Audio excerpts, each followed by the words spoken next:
స్వాగతం. ముందుగా ముఖ్యాంశాలు. 2024-25 రబీలో తూర్పు, పశ్చిమ, మధ్య డెల్టాలోని 8,96,507 ఎకరాల ఆయకట్టుకు సాగునీరు. డిసెంబర్ 1వ తేదీన కాలువకు నీరు విడుదల. జిల్లా నీటిపారుదల సలహా మండలి సమావేశంలో కలెక్టర్ పి. ప్రశాంతి. 2027 పుష్కరాలు సజావుగా జరగాలంటే స్థానిక ప్రజా ప్రతినిధులకే బాధ్యతలు అప్పగించాలి. గత పుష్కరాల పొరపాట్లు పునరావృతం కాకూడదు. 6 డిమాండ్లతో కరపత్రం విడుదల చేసిన రాష్ట్ర బీసీ, ఎస్సీ, ఎస్టీ, మైనారిటీ సంఘం. జిల్లాలో ఎక్సైజ్ ఆధ్వర్యంలో దాడులు. డ్రోన్ సాంకేతిక పరిజ్ఞానాన్ని ఉపయోగించి దాడులు. 3,000 లీటర్ల బెల్లం బుట్ట ధ్వంసం. DEPO CH Lavanya. గోదావరి నది పరివాహక ప్రాంతంలోని ధవళేశ్వరం బ్యారేజ్ నుంచి తూర్పు, పశ్చిమ, సెంట్రల్ డెల్టా ప్రాంతాలకు 2024-25 రబీ సీజన్లో 8,96,507 ఎకరాల ఆయకట్టుకు సాగునీరు, త్రాగునీటి అవసరాలకు సంబంధించి డిసెంబర్ 1వ తేదీన నీటిని విడుదల చేయడం జరుగుతుందని జిల్లా కలెక్టర్ పి. ప్రశాంతి పేర్కొన్నారు. స్థానిక జిల్లా కలెక్టర్ కార్యాలయ సమావేశ మందిరంలో నిర్వహించిన తూర్పుగోదావరి జిల్లా నీటిపారుదల సలహా మండలి సమావేశానికి జిల్లా కలెక్టర్ పి. ప్రశాంతి అధ్యక్షత వహించారు.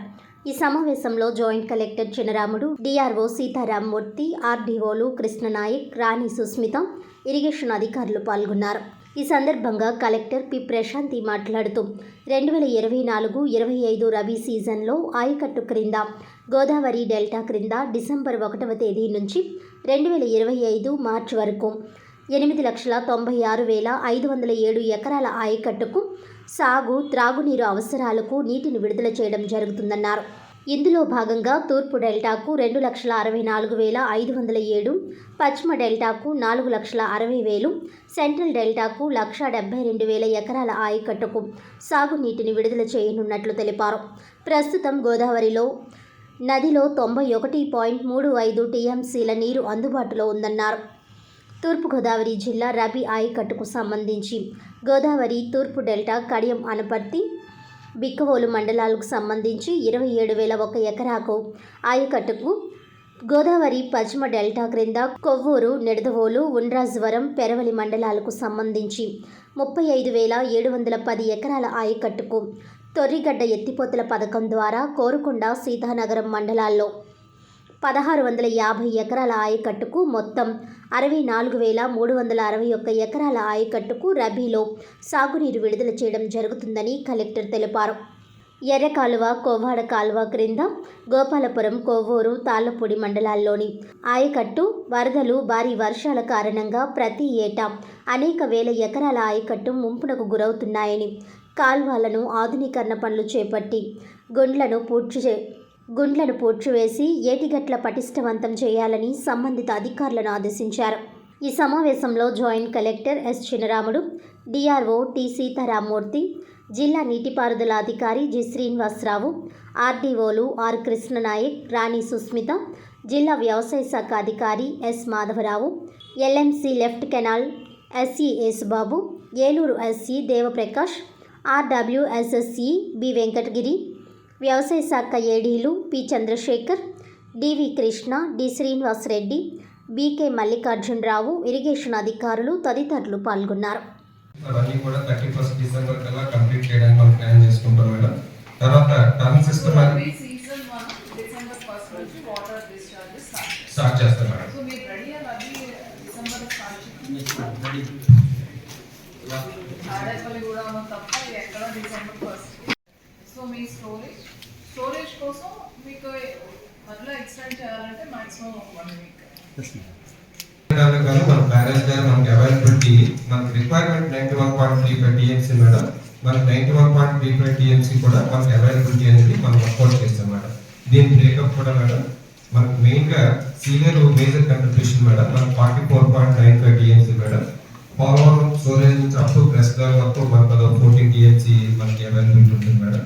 అలాగే గోదావరి సెల్ఫీల్డ్ మన భద్రాచలం సైడ్ నుంచి వచ్చే లీవింగ్ ఫ్లోస్ అన్ని కూడా 9.45 TMC ఉంటుంది మేడం. తదుపరి సీనియర్లో ఈసారి మనకి మనకు మనం పెర్మిషన్ కూడా ఆల్రెడీ గవర్నమెంట్ కూడా మేము అప్లై చేస్తాం మేడం. టోటల్గా 91.35 మన వాటర్ డిశ్చార్జ్ ఉంటుంది. ఐడెంటిఫై చేశారు. ఫర్ ద లాస్ట్ 2-3 సీజన్స్ కూడా మేము కోఆర్డినేట్ చేస్తాం, ఎక్కడ ప్రాబ్లం అరేజ్ కాలేదు. He has given. అది ఏ మండలంలో మండలాల్లో ఏంటంటే ఎలివేటెడ్ ఏరియా కొంచెం ఉంటుంది. హై ప్యాచెస్ నేను అడుగుతున్నది హై ప్యాచెస్ లో మేడం దాని సిస్టమ్ పెట్టినప్పుడు బాగా స్పేస్ అంటే ఇప్పుడు మనం డిశ్చార్జ్ వెస్ట్ గోదావరి యాక్చువల్ 3,500, కానీ మనం లాస్ట్ ఇయర్ అంతా కూడా 4,500 మెయింటైన్ చేసాం దాని సిస్టమ్. ఇప్పుడు వెస్ట్ గోదావరిలో కూడా దాన్ని టర్న్కి చేస్తున్నప్పుడు కొన్ని పాకెట్స్ కి అసలు వాటర్ ఎక్కువగా ఉండేది కదా, అవన్నీ స్టాప్ చేస్తేనే ఆ విలేజెస్ వచ్చాయి. లెవెల్ మెయింటైన్ చేయాలి మేడం, లెవెల్ మెయింటైన్ చేయాలి. సో అవి ఏరియాస్ ఆఫ్ కన్సర్న్ ఏంటి మనకి ఇప్పుడు మన దేవాలయం ఏరియా నర్సాపూర్ ఏరియా అలాంటి ఇష్యూస్ ఉంటాయి. మనకి ఫస్ట్ ఉన్నాలో కరోనా మనకి అలాంటి ఇష్యూస్ ఏమి లేవు. మరి కాంపిటీషన్ లిస్ట్ లో ఉన్నాయి చూడండి. మేడం మరి ఏదైనా రామయ్యగుంట ఛానల్ ఉండాలి ఛానల్ ఉందా ఈ లెవెల్లో పాపం పెట్టి and Jailupadu madam? Drainage flow issues వల్ల వాటర్ నాట్ సఫిషియెంట్. అలానే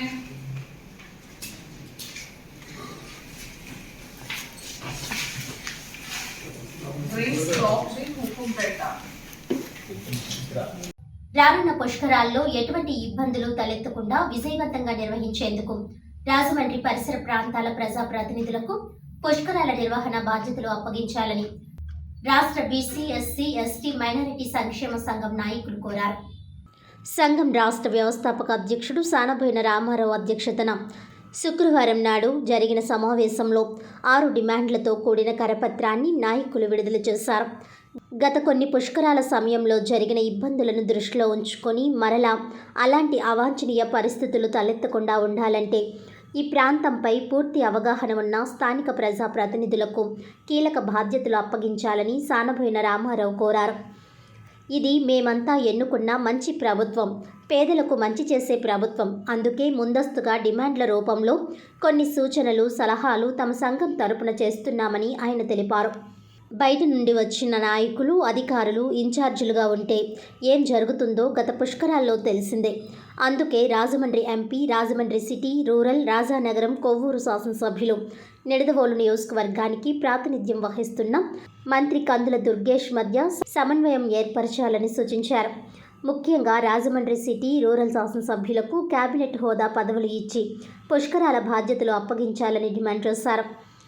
గత ప్రభుత్వం గ్రామ సచివాలయాలుగా మార్చిన పేటల్లోని కమ్యూనిటీ భవనాలను ఖాళీ చేయించి వాటిని స్థానికులకు అప్పగించాలని కోరారు.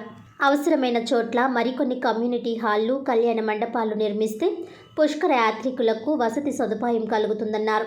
రాజమండ్రిలో బీసీ ఎస్సీ వసతి గృహాల సమీపంలో ఉన్న ఈట్ స్ట్రీట్ను తరలించాలని, అక్కడి వ్యాపారులకు ప్రత్యామ్నాయ ఏర్పాట్లు చేయాలని డిమాండ్ చేశారు. సంఘం రాష్ట్ర వైస్ చైర్మన్ ఎల్వి ప్రసాద్ మాట్లాడుతూ గంగా నదిని ప్రక్షాళన చేస్తున్నట్లుగా పుష్కరాల నాటికి గోదావరి పరిశుభ్రతకు చర్యలు చేపట్టాలని, డ్రైనేజీ నీరు నదిలో కలవకుండా చర్యలు చేపట్టాలని కోరారు. జిల్లా అధ్యక్షుడు బి జార్జ్ యాంటోనీ మాట్లాడుతూ పుష్కరాలకు వచ్చే యాత్రికులకు ఉచిత భోజన సదుపాయం కల్పించాలని, త్రాగునీటిని సమృద్ధిగా అందించాలని కోరారు. జిల్లా ప్రధాన కార్యదర్శి గోర్సా తాతబ్బాయి యాదవ్ మాట్లాడుతూ పుష్కరాలకు బంధువుల తాకిడి ఎక్కువగా ఉంటుందని, వారిని ఆదరించేందుకు రాజమండ్రి సిటీ, రూరల్, రాజానగరం, కొవ్వూరు తదితర నియోజకవర్గాల్లోని పేద బీసీ ఎస్సీ ఎస్టీ కుటుంబాలకు 25,000 రూపాయల ఆర్థిక సాయం లేదా నిత్యావసర వస్తువులు అందించాలని డిమాండ్ చేశారు. సభ్యుడు ఆర్ నాగేశ్వరరావు మాట్లాడుతూ ఈసారి ఎలాంటి అవాంఛనీయ సంఘటనలు జరగకుండా చూసి మన ప్రభుత్వం మంచి ప్రభుత్వం అని నిరూపించాలని కోరారు.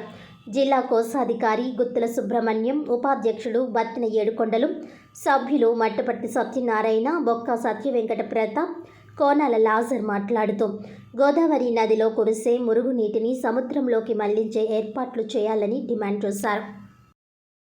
కోరుకున్న ప్రభుత్వం వచ్చింది, అలాగే మా డిమాండ్లు నెరవేర్చాలని ఈ ప్రభుత్వాన్ని కోరుకుంటున్నాము. ఏంటంటే ప్రథమ డిమాండ్ ఏంటంటే, ఇప్పుడు రాజమండ్రిలో అన్ని వార్డుల్లోనూ కూడా పేదలు ఉన్న చోట, పర్టికులర్గా ఎస్సీలు బీసీలు ఉన్న చోట ఇంతకుముందు ప్రభుత్వాలు కళ్యాణ మండపాలు కట్టడం జరిగింది. అదే కమ్యూనిటీ హాల్ లాగా వాటిని ఈ కింద ప్రభుత్వంలో వాటిని సచివాలయాలుగా మార్చేశారు. వాటిని ఖాళీ చేసి ఆ స్థానిక ప్రజలకే ఆ కమ్యూనిటీ హాళ్ళు హ్యాండ్ ఓవర్ చేయాలని కోరుకుంటున్నాము. అలాగనే పుష్కరాలు వస్తున్నాయి, ఎస్సీ బీసీలు ఇల్లు చిన్నవి ఉంటాయి, బంధువులందరినీ అకామిడేట్ చేయాలి, అలా కష్టం. అయితే ఈ కమ్యూనిటీస్కి ఈ బీసీ కులాల్లో ఎస్సీ కులాల్లో ఉన్న కుల సంఘాలకి కమ్యూనిటీ హాల్ లేవు రాజమండ్రి పరిసర ప్రాంతాల్లో. ప్రతి కులానికి కూడా ఒక్కొక్క కళ్యాణ మండపం ప్రభుత్వం వెంటనే స్థల సేకరణ చేసి ఆ కళ్యాణ మండపాలను కూడా కట్టివ్వాల్సిన బాధ్యత ప్రభుత్వం అనేసి మేము డిమాండ్ చేస్తున్నాము. అలాగే చెయ్యాలని కోరుకుంటున్నాము. నాయకులు, పెద్ద పెద్ద నాయకులు కూడా చాలా ఉద్యమాలు చేశారు. కానీ ఎన్ని ఉద్యమాలు చేసినా ఏదైతే ఇండస్ట్రీస్ ఉన్నాయో వాళ్ళ యొక్క పొల్యూషన్ అయితేనే, లేదా ఏదైతే రాజమండ్రిలో మురుగునీరు లేదా రాజమండ్రిలో టాయిలెట్స్ వాటర్ అన్నీ కూడా గోదావరిలో కలపడం జరుగుతుంది. కాబట్టి దీన్ని 2027 పుష్కరాల టైంలో దీన్ని ఖచ్చితంగా సెంట్రల్ వాటర్ కార్పొరేషన్ ఏదో ఉంది, ఏదైతే గంగానదిని పరిశుభ్రం చేశారో ఆ రకంగా ఇది సెంట్రల్ వాటర్ హౌస్ తీసుకొని మొట్టమొదటిసారిగా ఫస్ట్ మాకు మంచి నీరు, ఎవరైతే 10 కోట్ల మందికి ఇంకా ఎక్కువ రావచ్చు పుష్కరాలకి, కానీ వారందరూ స్నానం చేసేది గోదావరిలో. అలాంటి గోదావరిని మరి ముఖ్యంగా ప్రభుత్వం ఒక కేర్ తీసుకొని దాన్ని పరిశుభ్రం చేయాలి. మరి కోట్ల మీద వచ్చే పరిస్థితి ఉంది. వారికి సదుపాయాలు చూడవలసిన బాధ్యత ప్రభుత్వం మీద ఉంది. దాంట్లో కొన్ని విషయాలు ఏంటంటే ఆ వచ్చిన యాత్రికులకి మంచినీటి సదుపాయం ముఖ్యంగా కలుగు చేయాలి. అది తర్వాత ఆ వచ్చిన వారికి అందరూ హోటల్స్లో భోజనం చేయడం లేకపోతే ఇంకో చోట భోజనం చేయడానికి వాళ్ళకి ఆ సదుపాయం ఉండదు. ఫుడ్ సెంటర్లో కొన్ని సెంటర్లో ఫుడ్ సెంటర్లు ఏర్పాటు చేసి వాళ్ళకి ఆహారాన్ని అందించవలసిన బాధ్యత కూడా ప్రభుత్వం మీద ఉంది. లేకపోతే వచ్చిన వాళ్ళకి ఏదో రోడ్డు మీద మరి ఎక్కడి నుంచో మరి అట్టడుగు వర్గం నుంచి ఉన్నత వర్గాల వారు కూడా వచ్చే అవకాశం ఉంది. అలాంటి వాళ్ళంతా ఏ రోడ్డు మీదో షెల్టర్గా తీసుకుని ఉండడం అనేది ఇది భావ్యం కాదు. అది రాజమండ్రి నగరానికి అది మంచిది కాదు. వాళ్ళని గౌరవించవలసిన బాధ్యత మనకు ఉంది. వాళ్ళకి షెల్టర్లు కూడా ఏర్పాటు చేయాలని ఈ సందర్భంగా ప్రభుత్వాన్ని విన్నవించుకుంటున్నాం.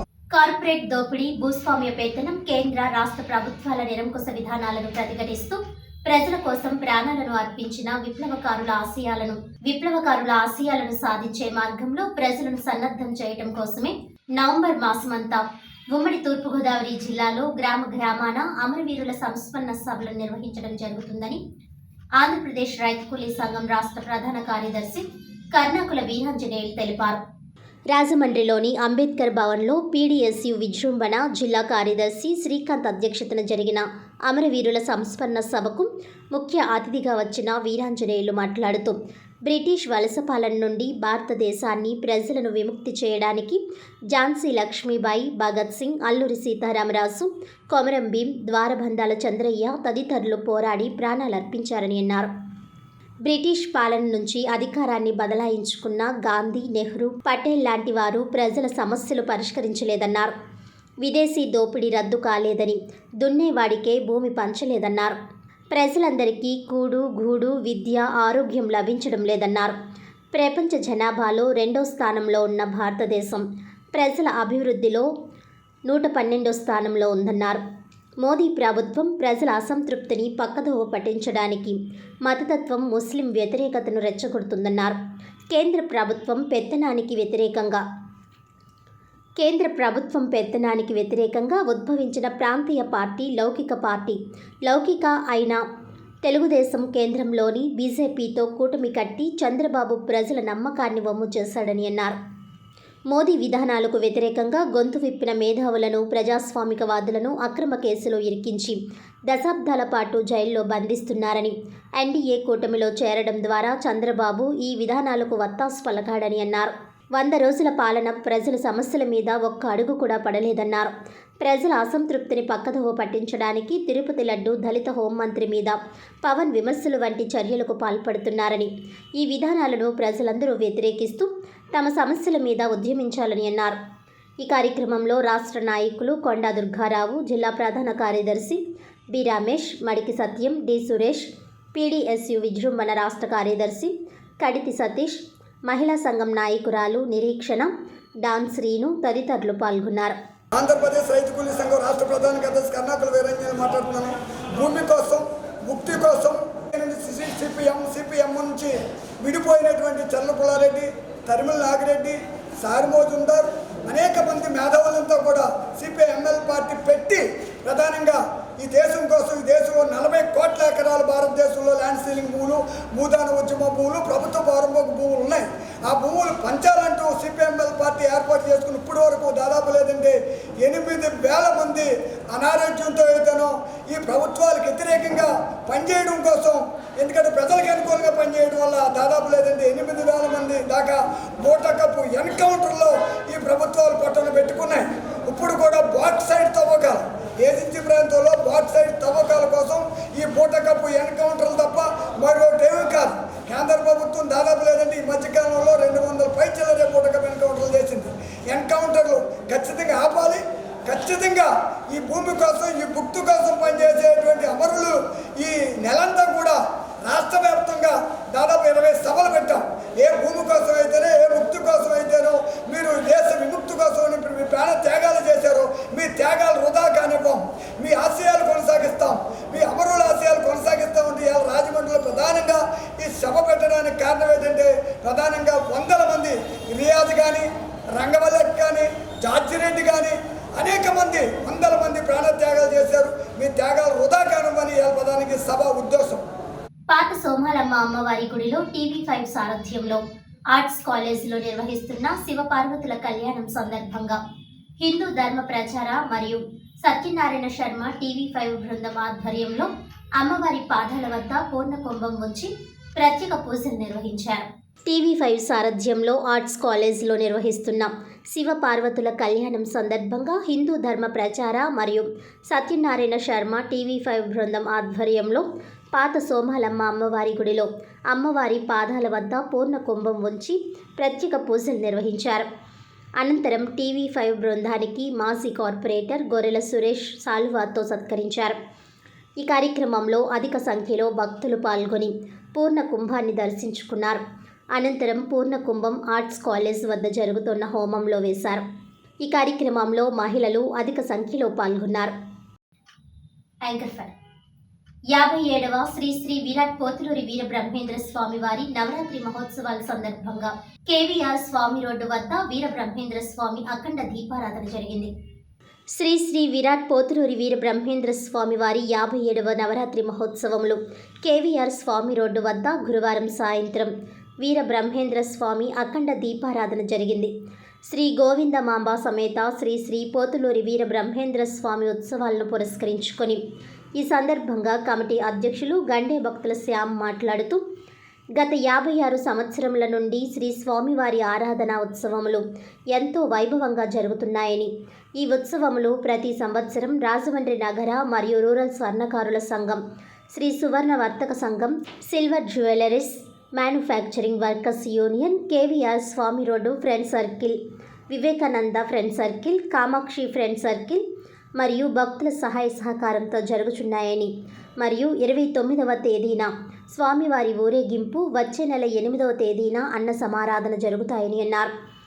ఈ కార్యక్రమానికి ఆలయ కమిటీ సభ్యులు, అధ్యక్షులు గండే భక్తుల శ్యామ్, ప్రధాన కార్యదర్శి పాలమూరు సతీష్ కుమార్, కోశాధికారి గుడివాడ కామేశ్వరరావు, ఉపాధ్యక్షులు మండా శివప్రసాద్, దేవాదుల కృష్ణ, సహాయ కార్యదర్శి మురమల్ల రవికుమార్, వండూరి అచ్చిబాబు, ఆర్గనైజింగ్ కార్యదర్శి పుల్లెటి కుర్తి జగన్నాథం, కొమ్మోజు సుధాకర్ తదితరులు పాల్గొన్నారు.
తెచ్చినమయ్యా నిన్నే అభిషేకించగ పంచామృతాలు తెచ్చినమయ్యా మనసారా నీ కర్పించంగా పట్టు వస్త్రాలు తెచ్చినమయ్యా మనసారా నీ కర్పించంగా పట్టు వస్త్రాలు తెచ్చినమయ్యా ధూపం దీపం నైవేద్యాలు అందుకోని మము ఆదరించు తండ్రి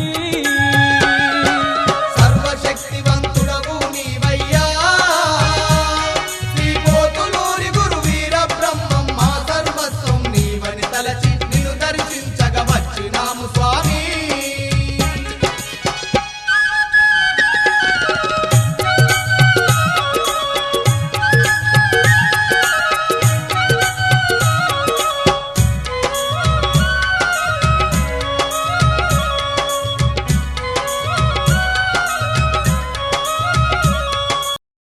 జిల్లా వ్యాప్తంగా పలు ప్రాంతాల్లో గురువారం డ్రోన్ ద్వారా సర్వే చేపట్టి అక్రమంగా నిల్వ ఉంచిన బెల్లం బోటును గుర్తించి ధ్వంసం చేయడం జరిగిందని జిల్లా ప్రొహిబిషన్ అండ్ ఎక్సైజ్ అధికారి సిహెచ్ లావణ్య తెలియజేశారు. రాజమహేంద్రవరం ఎన్ఫోర్స్మెంట్ అధికారులు prohibition and excise north south station పరిధిలోని బృందాలతో కలిసి గోంగూర లంక, వెంకటనగరం లంక, పిచ్చుక లంక, బొబ్బిల్ లంక వద్ద డ్రోన్ ఉపయోగించి సంయుక్త దాడులు నిర్వహించామని తెలిపారు. ఉత్తర మరియు దక్షిణ స్టేషన్ పరిమితుల్లో మరియు 18 లీటర్లు 150 కిలోల నల్ల బెల్లం స్వాధీనం చేసుకున్నామని అన్నారు. అదేవిధంగా దేవరపల్లి స్టేషన్ పరిధిలో 1200 లీటర్ల బెల్లం ఓటను గుర్తించి ధ్వంసం చేశామని అన్నారు. జిల్లాలో ఎక్కడైనా బెల్లం ఓట నిల్వలు ఉంటే సమాచారం అందించి సహకరించాలని, అటువంటి వారి వివరాలు గోప్యంగా ఉంచడం జరుగుతుందని పేర్కొన్నారు. గోదావరి గ్లోబల్ విశ్వవిద్యాలయం జీజీయూలో ఏఐసిటిఈ సౌజన్యంతో innovation, design and entrepreneurship IDE బ్యూట్ camp శుక్రవారం ఘనంగా ప్రారంభమైంది. గోదావరి గ్లోబల్ విశ్వవిద్యాలయం కులపతి కేవీవి సత్యనారాయణరాజు చైతన్యరాజు అధ్యక్షతన జరిగిన ప్రారంభోత్సవ సభలో ముఖ్య అతిథిగా హాజరైన తిరుపతి ఐఐటిలోని technology incubation hub project director doctor Roshan Srivastav మాట్లాడుతూ తిరుపతి ఐఐటి గ్రామీణ విద్యార్థులకు సృజనాత్మకతతో కొత్త ఆవిష్కరణలకు అవసరమైన నైపుణ్యాభివృద్ధికి తోడ్పాటు అందిస్తోందని చెప్పారు. గోదావరి గ్లోబల్ విశ్వవిద్యాలయం జీజీయూ అనుసంధానంతో విద్య జిఐఎస్ కార్యక్రమమును త్వరలో ప్రారంభించేందుకు తాము చేయూతనందిస్తామని చెప్పారు. సభాధ్యక్షులు జీజీయూ కులపతి కేవీవి సత్యనారాయణరాజు చైతన్యరాజు మాట్లాడుతూ అపారమైన ప్రజ్ఞ పాఠవాలు ఉపాధ్యాయులకు సొంతమని చెప్పారు. కష్టించి పనిచేస్తే ప్రపంచాన్ని శాసించే స్థాయికి ఎదగవచ్చునని సూచించారు. ఉపాధ్యాయులు తమ ఆలోచనలకు సృజనాత్మకతను జోడించి వాటికి కార్యరూపం ఇస్తే భారత ప్రభుత్వం ఆర్థిక ప్రోత్సాహకాలు అందజేస్తుందని చెప్పారు. అటువంటి అద్భుత అవకాశాలను అందిపుచ్చుకోవాలని కోరారు. 2 రోజుల పాటు నిర్వహిస్తున్న ఈ బ్యూట్ క్యాంపును సద్వినియోగం చేసుకొని ప్రయోజనం పొందాలని కోరారు. మరో ముఖ్య అతిథి IP and technology transfer ministry of education innovation cell మరియు ఏఐసిటిఈ మేనేజర్ డాక్టర్ ఐఎన్ భీమలింగారెడ్డి మాట్లాడుతూ విద్యార్థుల్లో బాల్య దశ నుంచి సృజనాత్మకతను పెంపొందించే విధంగా పాఠశాల ఉపాధ్యాయులకు శిక్షణ కార్యక్రమాలు నిర్వహిస్తున్నామని చెప్పారు. ఇప్పటి వరకు 2 దశల్లో శిక్షణ జరిపామని, ప్రస్తుతం 3వ దశ శిక్షణ కార్యక్రమాలు జరుగుతున్నాయని చెప్పారు. ఏఐసిటిఈ సౌజన్యంతో స్కూల్ ఇన్నోవేషన్ కౌన్సిల్, భారత ప్రభుత్వ పాఠశాల విద్యాశాఖ సహకారంతో సిబిఎస్ఈ, ఎన్సీఈఆర్టీ వారి కంటెంట్కు అనుగుణంగా ఈ శిక్షణ కార్యక్రమాలు నిర్వహిస్తున్నామని అన్నారు. వాధ్వాని ఫౌండేషన్ నుంచి హాజరైన కీలక ఉపన్యాసకులు విశాల్ నాయర్ మాట్లాడుతూ దేశవ్యాప్తంగా వాధ్వాని ఫౌండేషన్ సౌజన్యంతో ఇటువంటి కార్యక్రమాలు నిర్వహిస్తున్నామని చెప్పారు. మారుమూల ప్రాంతాల్లోని విద్యార్థులకు ఉపాధ్యాయుల ద్వారా శిక్షణ అందించడం దీని ముఖ్య ఉద్దేశ్యమని అన్నారు. గోదావరి గ్లోబల్ విశ్వవిద్యాలయం vice chancellor doctor U Chandrasekhar మాట్లాడుతూ సమాజంలో రైతుల్లో 88% సన్న చిన్నకారు రైతులే ఉన్నారని చెప్పారు. సాంకేతికతను ఉపయోగించి రైతులకు ఎంతో మేలు చేయవచ్చునని అన్నారు. ఆ విధంగా రైతులకు ప్రయోజనం కలిగించే వివిధ కార్యక్రమాలను జీజీయూ చేపడుతోందని చెప్పారు. గ్రామాలలో సైతం సృజనాత్మకత గల వారికి ప్రస్తుతం కొదవలేదని, అయితే వారికి మరింత అవగాహన కల్పిస్తే ఎన్నో అద్భుతాలను చేయగలరని చెప్పారు. అటువంటి ఆసక్తి, ఉత్సాహం గల వారిని ప్రోత్సహించేందుకు జీజీయూ సంసిద్ధంగా ఉందని తెలిపారు. తొలుత జీజీయూ నిర్వహిస్తున్న బూట్ క్యాంప్ నోడల్ అధికారి డాక్టర్ టి జయానంద కుమార్ మాట్లాడుతూ తెలుగు రాష్ట్రాలతో పాటు మహారాష్ట్ర, ఛత్తీస్గఢ్, ఒరిస్సా, తమిళనాడు రాష్ట్రాల నుంచి నమోదు చేసుకున్న 271 మంది ఉపాధ్యాయులు ఈ శిక్షణకు హాజరయ్యారని తెలిపారు. ఈ 2 రోజుల శిక్షణ కార్యక్రమాలకు పలువురు ప్రముఖులు హాజరై కీలక ఉపన్యాసాలు ఇస్తారని అన్నారు. ఉపాధ్యాయులు ఈ అవకాశాన్ని సద్వినియోగం చేసుకోవాలని విజ్ఞప్తి చేశారు. సమావేశంలో గోదావరి గ్లోబల్ విశ్వవిద్యాలయం director doctor M Srinivasarao, registrar doctor PMMS Sharma, కార్యక్రమ మోడల్ అధికారులు దండముడి విజేంద్ర కుమార్, కె వినోద్ వర్మ, వివిధ విభాగాల అధిపతులు, డైరెక్టర్లు, డీన్స్ తదితరులు పాల్గొన్నారు.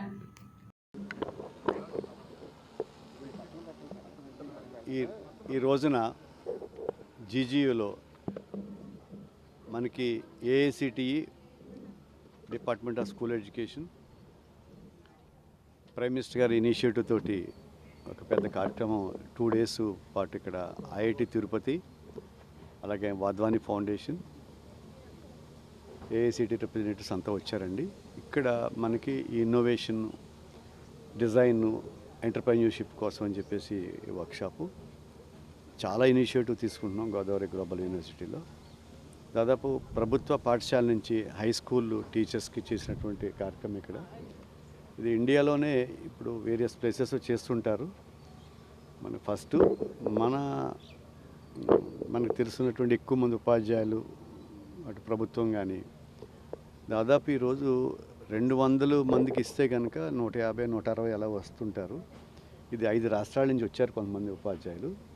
అలాగే ఇక్కడ దాదాపు ఇవాళ 400+ వచ్చారు. అందరినీ కూడా అకామిడేట్ చేసి ఈరోజు రేపంతా కూడా వారందరికీ ఫుడ్, అకామిడేషన్ అన్నీ ఏర్పాటు చేసి, అలాగే మొమెంటోసు, పార్టిసిపేషన్ సర్టిఫికెట్స్ ఇవన్నీ కూడా అందరి ఏదైతే ఈ 6 విభాగాలు పాల్గొన్నాయో మాతో పాటు అన్నీ కలిపి సర్టిఫికేషన్ కూడా ఇస్తాం. Thank you.